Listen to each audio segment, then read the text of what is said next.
There are hundreds of thousands of musicians, maybe even millions of musicians, who study jazz in university, and they all secretly share the same thought. It's the thought they whisper to themselves after a gig that didn't go well. It's the thought that pops in their head every time they see that student loan show up in their inbox. It's the thought that pops up when somebody says, "Your turn to solo," and they freeze. The thought is, "How did I spend all this money and still not understand improvisation?" Let me read you a real quote from an actual jazz school graduate. As a college graduate in jazz, I can say I don't get jazz at all.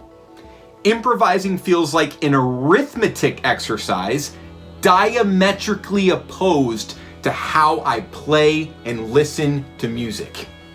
You know what? This guy probably pays $300 a month in student loan bills. He's probably a waiter, and he still feels like music, the thing he loves the most, is literally locked behind a wall that he can't climb. And if you study jazz in college, you feel this in your bones. Because here's what no one is talking about. It's the robbery. Most musicians don't say this out loud because they think they're alone, but they're absolutely not. That's why I'm making this video. There's literally a massive global population of musicians who went all the way to university, paid hundreds of thousands of dollars in tuition, studied scales, modes, traditional theory, passed all these theory tests, transcribed solos, passed their juries, did everything they were told, but still can't improvise with confidence and conviction. And now they're stuck working jobs that they hate, still in debt, still unable to play music with the effortless mastery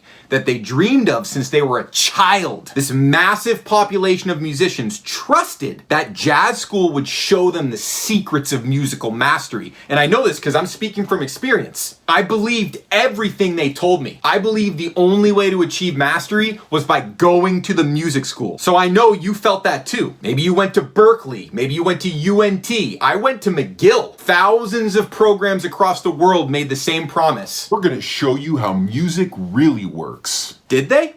Did they show you how music really works? Or did they completely fail to deliver on the promise that mattered most to you? Now here's the missing link, and it's the truth that no one told us. You cannot learn improvisation by memorizing information. You learn improvisation by understanding creation, right? No amount of theory or modes is going to teach you creation, right? Those are tools that can serve the purpose of creation, but if you don't already understand what creation actually is, then all those tools that you learn in theory are of no use to you in the act of actual musical creation, because none of that stuff teaches you the basic experience of creating melody in real time. And we can better understand this by listening to what the great masters have told us, right? You can just ask yourself, what did Charlie Parker think about? What did Joe Pass think about? What did Barry Harris think about? Did they think about modes and scales? No. They thought about one thing that you've probably neglected throughout your entire musical development. This one thing is harmonic rhythm. The speed at which chords move through time, and your ability to outline those movements. All of your theory fits under that guiding principle. Can you outline the harmony as it moves through time? Can you use that harmonic rhythm as a springboard for limitless creative awareness? That's what the great masters of jazz did. This is the mentality of jazz. Taking harmonic rhythms and extrapolating them into infinity. And in this video, we're gonna look at a harmonic rhythm so you can understand exactly what it looks like to play through a harmonic rhythm with impeccable precision while also extrapolating creatively and intuitively according to that harmonic rhythm that is guiding every creative decision that you're making. You're not gonna think about, "Oh, I'm playing Phrygian dominant on the 5 chord." No, you're not gonna think about that. You're gonna think about some completely different shit than that. You're gonna think about the exact thing that jazz school literally never taught you, which led an entire generation of musicians to think,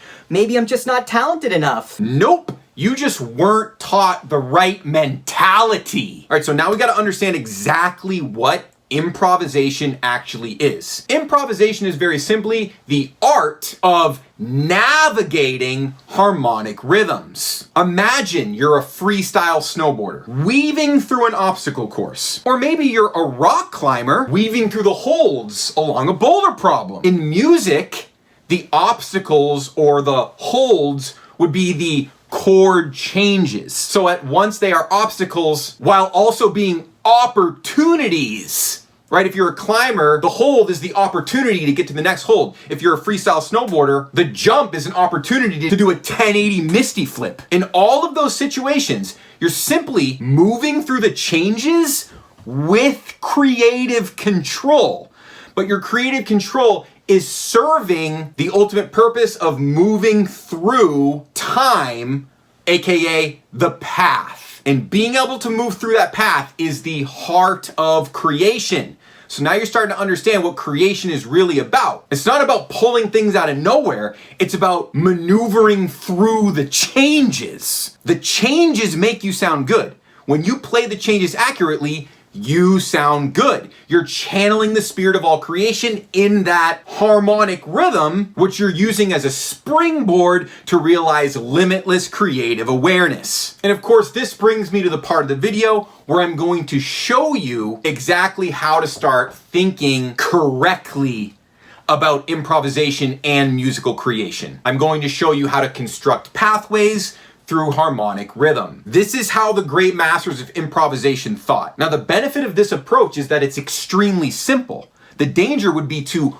overcomplicate it. So just take what I'm showing you at face value, accept the simplicity of it, and immediately start to work on what I'm about to show you. What I'm about to show you is a thought paradigm, okay? It is the thought paradigm that Joe Pass, Barry Harris, Miles Davis, John Coltrane, McCoy Tyner, Duke Ellington, you name it. All these guys understood the thought paradigm that I'm about to show you. It can be thought of in terms of pathways, okay? For example, here is a pathway through a 1-6-2-5 in the key of F, right?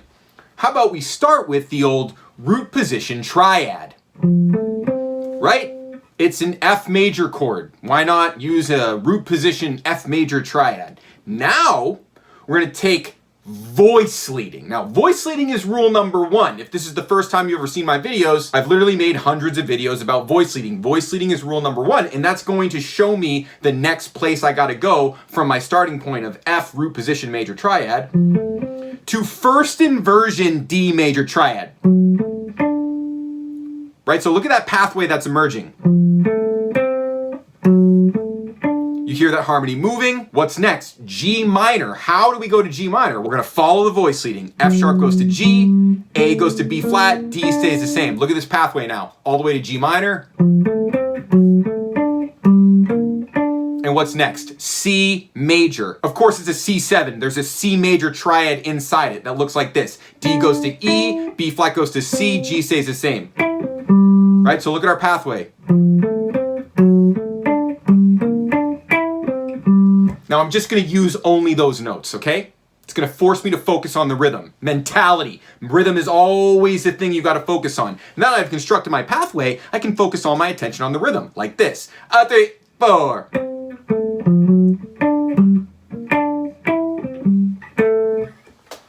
Did you see this? Do you want me to do it again? All right, I'll do it again. 3, 4.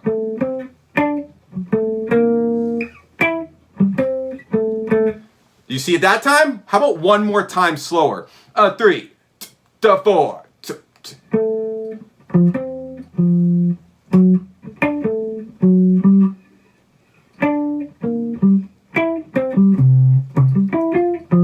Oh, I had to play one trick on you. You see what I did? I just played the C down one octave, right? I was playing this second inversion C major triad, and I see the root below it there, and then opens up for me.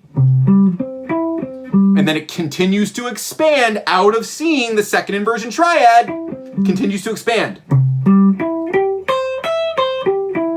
Continues to expand.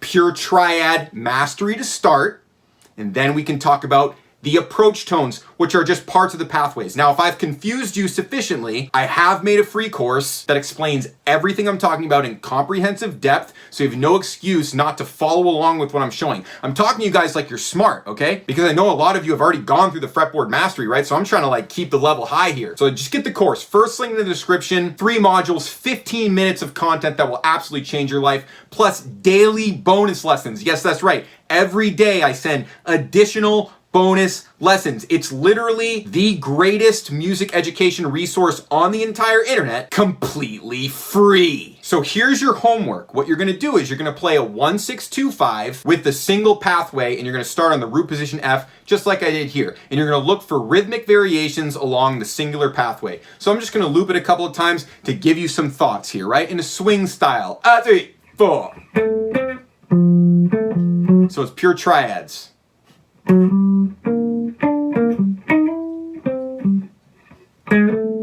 Chromatic approach. See that?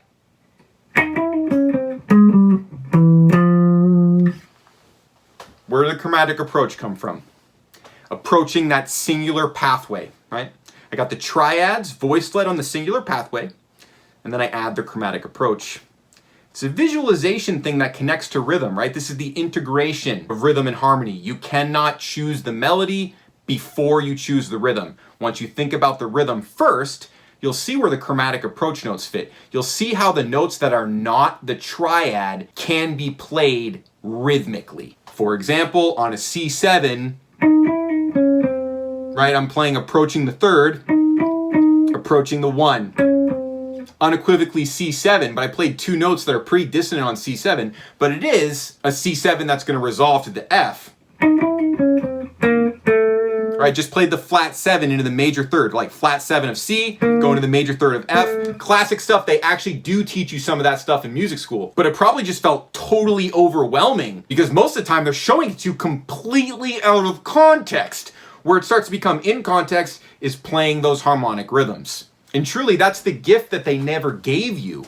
All you ever wanted to do was play harmonic rhythms with effortless mastery. But you didn't even know that that's what you wanted to do. No one ever told you that you need to guide your entire musical development based off of harmonic rhythms. And that's heartbreaking because once you start focusing on harmonic rhythms, music becomes the most beautiful, glorious, joyful practice that you experience every day of your life and that you can also share in performance. It's truly something spectacular to fully experience. And now I know from teaching well over 1,000 guitarists at this point, I see this problem over and over again. Oh yeah, I went to music school, but I still can't really improvise and I don't really know how to write songs. I feel creatively stuck. But you know all the theory. You probably got good grades on your tests. Yeah, I feel you guys. I literally made an entire online community based around this exact topic. It's called The Last Guitar Lesson You'll Ever Need. It's literally a singular music lesson with me, one-on-one, recorded of course, that lays out the entire process to improvisational freedom. Every step you need to take to actually bust open the infinite creativity glitch. The key practice that I show you in that last lesson is flow state learning. Flow state learning is essentially just using harmonic rhythms to drop into the flow state. So when I'm doing this stuff,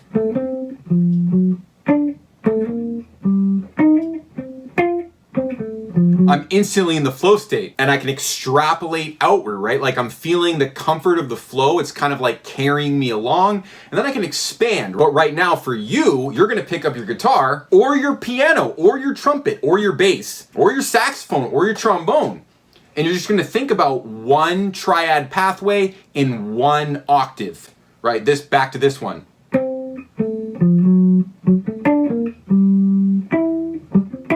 And you're gonna focus deeply on the rhythm, okay? That's where all of your attention is gonna go. And you're gonna be able to do that because you've already determined what notes you're going to play. That's the pathway. You're not gonna deviate from that pathway. You might play some different rhythms on it. You might see the opportunity to chromatically approach. It only takes one lesson to completely understand flow state learning and the implications of it, but I don't just give you one lesson, I give you lifetime access to my course community. This is the best music education product on the entire market right now, and we're only doing the lifetime access to the community special through the end of this month. So if you've been really feeling like you need a breakthrough, you need someone to just give you a different perspective, and ultimately that new perspective is going to quantumly explode your musical development. Not just in improvisation, but in composition as well, because it's all one and the same, right? The last lesson you'll ever need is when you realize the infinite creativity glitch. And that's why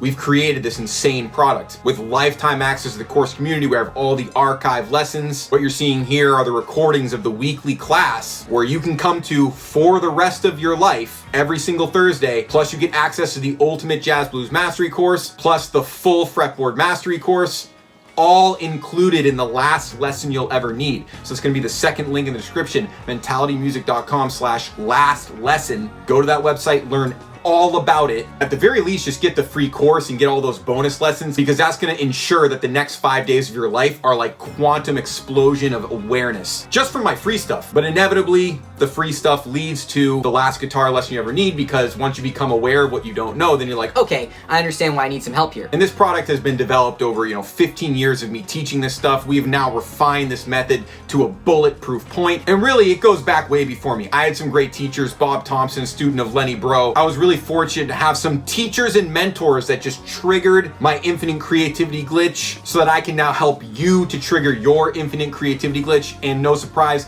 jazz turns out to be the secret to everything. The key is to understand that jazz is not a style, it's a mentality. And that mentality is the infinite creativity glitch.